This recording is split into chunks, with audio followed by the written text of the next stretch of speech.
Schon seit einiger Zeit sorgt der Ausnahmesänger Ronnie Romero für mächtig Furore, sei es als Sänger von Bands wie Rainbow, Michael Schenker oder Elegant Weapon, aber auch seine Soloalben Raised on Radio und Raised on Heavy Radio. Dann wollen wir mal sehen, was er uns alles zu erzählen hat. Hoi! On time! Hello. Hello! Good to see you. Thank you. Same. After more records with you as singer, Yeah. That's very good. busy. It's good to see you, and we start now directly the interview. Okay. You have now, it's normally the third solo record what you have. It's Too Many Lives, Too Many Masters. Yeah. Was it really important for you that you have a record with your own songs? Yeah, absolutely. That was the idea from the beginning. But at the time that the record label asked me to make a solo record, I was not sure that I really wanted to do that at that moment. You know, I was playing and touring with Michael Schenker, and then we just released the Sunstorm, the new Sunstorm album.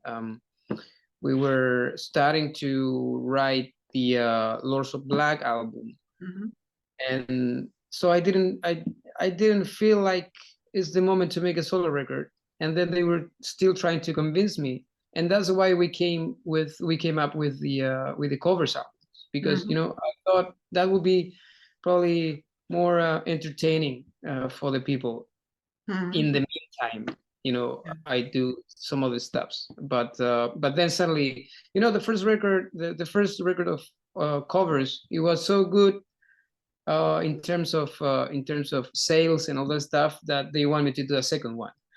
And then after that, I say, okay, now I think it's time to do original songs, because you know, the people were already like really enthusiastic about the idea of have like albums with my name on it. So, and you was also, it's the first time for you that you are involved in a solo record for songwriting.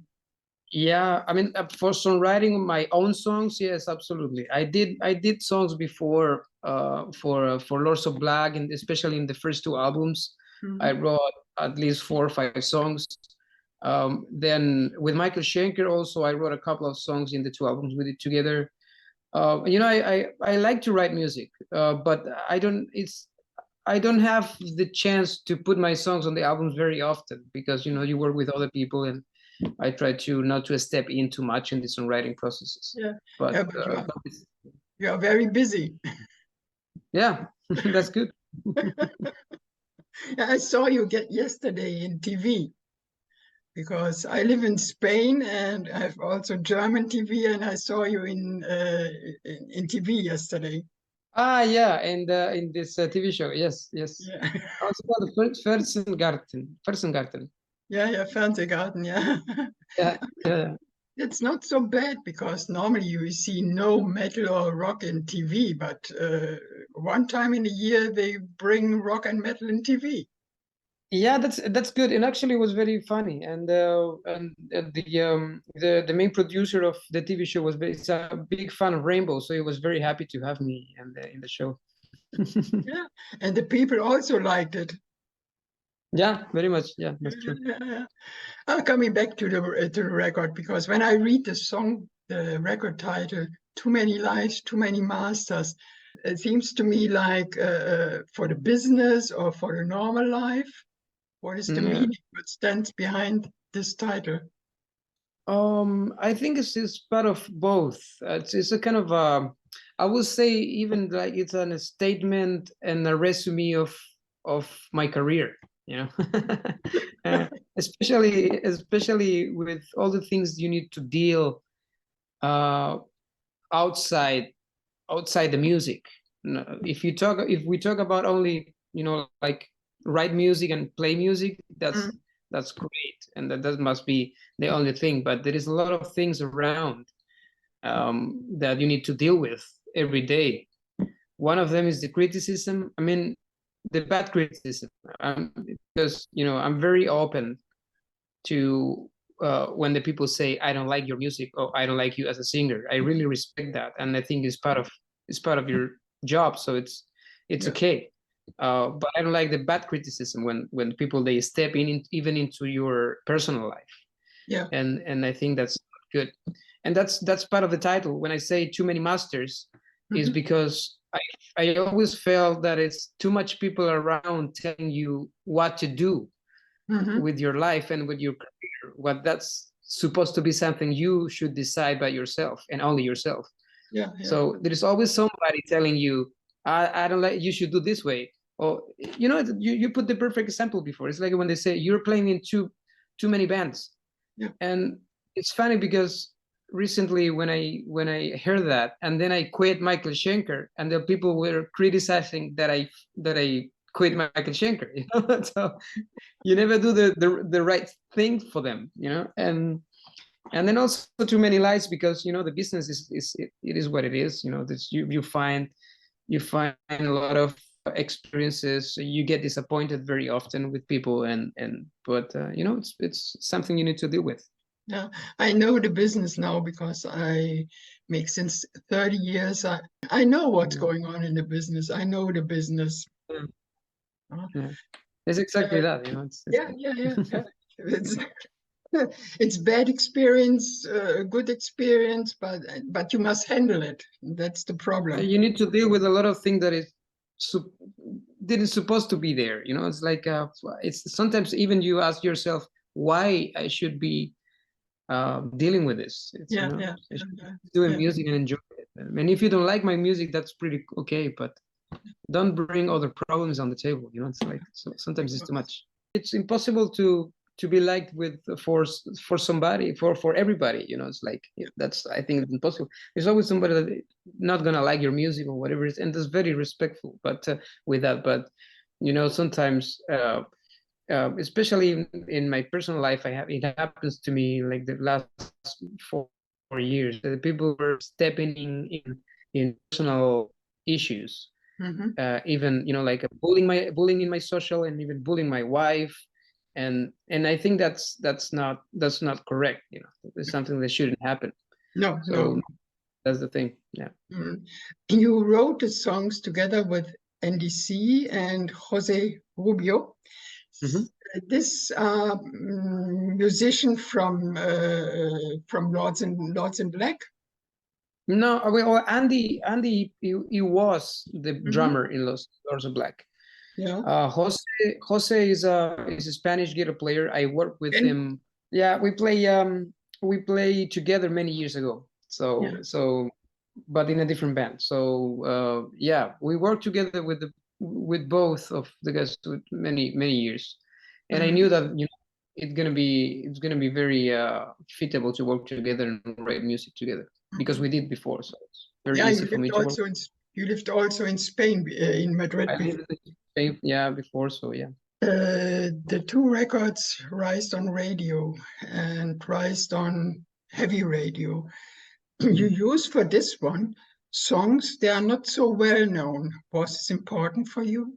That was absolutely the main key for those records, because I think that when you make a cover, to make a cover is to make a tribute, and to, you know, to pay a tribute to the music you are covering. So there must be a special meaning doing it. It's not just because, you know, you can sing those songs or you can play those songs and it sounds good.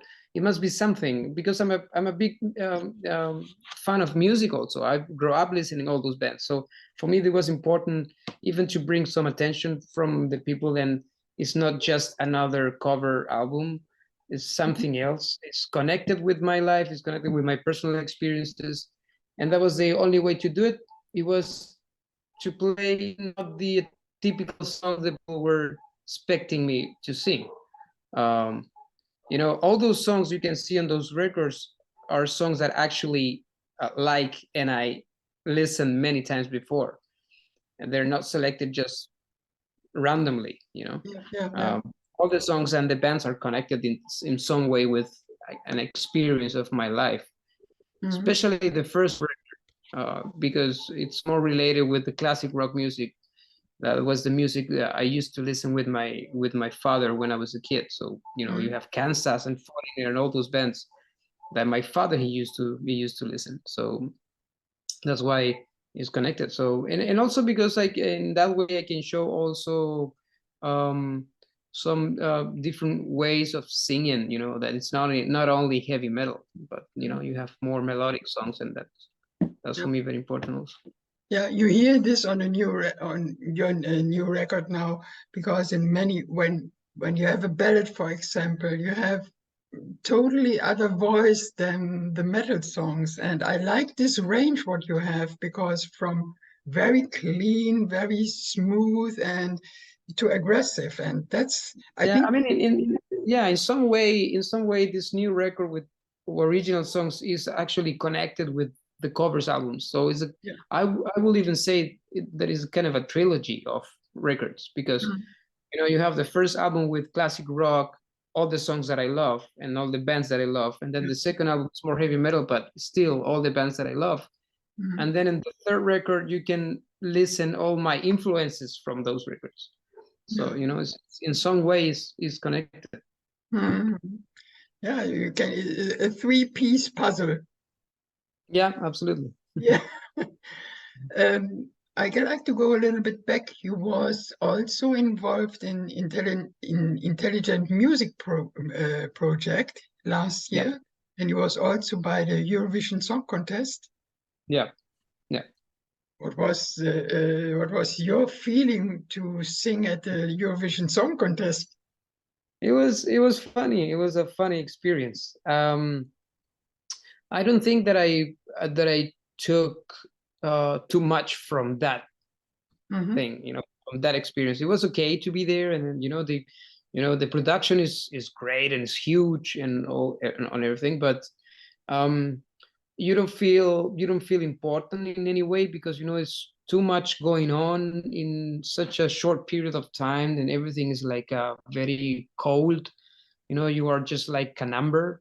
You go there, you have a schedule, so you go there, you rehearse, then you go makeup, and then the dressing, and then you go rehearse on the cameras, and then you go to the hotel, and then that happens every day for 2 weeks, and then you go to the television, and everything is so there's no emotion in it in any way. I will say even that I think that's not the world for a rock musician. Which I mean, I don't think that's a bad thing, but if you want to orient to your career in that way, that's pretty cool. But if you're a rock musician with experience like I am, I think it's just another not linked experience with your career. But it was fun, it was fun, and to be there for 2 weeks, enjoying the city. But it's also experience for you to see behind the curtain from such a big event. Yeah, absolutely. That's what I'm saying. I mean, it was good to be there and be part of that experience. But that's it. You don't even get new fans base, because the people in that contest, the day after the show is finished, they forget about you. So it doesn't make any sense.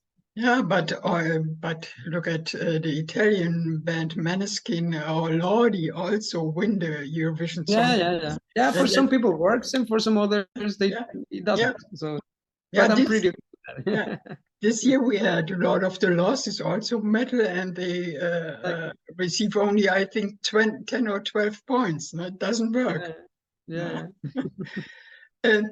I missed you in Spain because I thought you are involved in Michael Schenker, because I was at Leyendas del Rock.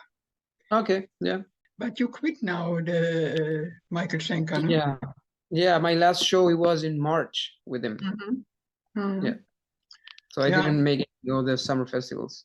Also too much work, always the traveling around from this. Then you make, for example, also elegant. For me, it's technically, let's say that it's great to play with Michael. He's such a legend, and you know, is a guy who is celebrating 50 years of career, so which is something amazing, and is still in a good shape and is still playing great, which is even more amazing. That but for me, it was turning in a little bit of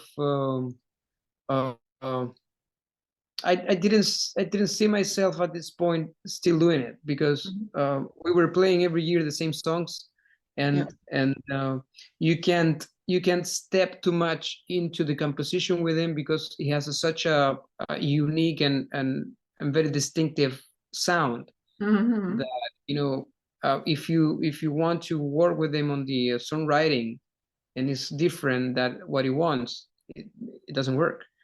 So it's such a small place where you can move in terms of creativity. So I thought it was my time to move on and do something, especially with my solo band, to do something by my own, where I can, you know, put all my efforts and into the future with that, instead of still playing UFO songs and Michael Schenker group songs and all that stuff. That it's going to happen hopefully for many years still with them, but not with me as a singer. But you have also the Elegant Weapon. Yeah. Is this only a project for one record? No, actually we're supposed to start the recording for the second album very soon. The guys, they're still working on the demos, but yeah, the plan is to, you know, probably at the beginning it was like just we're gonna make a record and then let's see what happens, you know. But then we did this tour in the summer, and the feedback we got from the audience was very cool, and we didn't expect that because, you know, the album was released in May, at the end of May, and then 1 week after we were touring.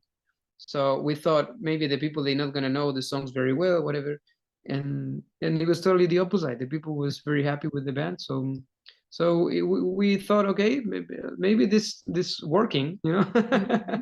so Yeah, but great musician from Germany. New bands or singer must have a concept, and I think you have the concept to sing in bands and bring so your own records out, and you have now a ground base. Many people are knowing you, and that's important. Yeah, absolutely. And I think that this is coming from, especially from Rainbow, which is, I mean, I'm never gonna regret about that. You know, that's Rainbow. It gives me the chance to, you know, to be in the spotlight, and a lot of people knew about me because of that. But I have the same feeling that with Michael Schenker. You know, I think I did that already, and I need to move forward with something else. But anyways, it is true that every project or every band or every record that I do, the people, they say, this is Ronnie Romero, you know, no matter who else is playing, but this is Ronnie Romero from Rainbow, or, you know. So it's I think it's a good thing, because everywhere I go, the people recognize me, and I mean, I will say that 90% of the people, they like my work, so I'm very happy with that. Yeah, because many people think, oh, Ronnie Romero, he sings also for Rainbow, for example. And now he brings a solo record. Oh, nice! I will hear it, then I will buy it. Yeah, absolutely. What happened with the band Lords of Black? Do you still involved in this band? Yeah. Actually, we just delivered the record to the record company recently.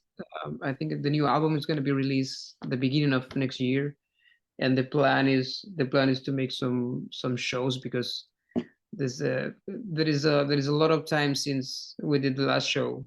I think it was 2018. And then I was involved with, you know, with Rainbow a lot, and then the pandemic came, and there was no chance to do anything else. We released a couple of albums during the pandemic also.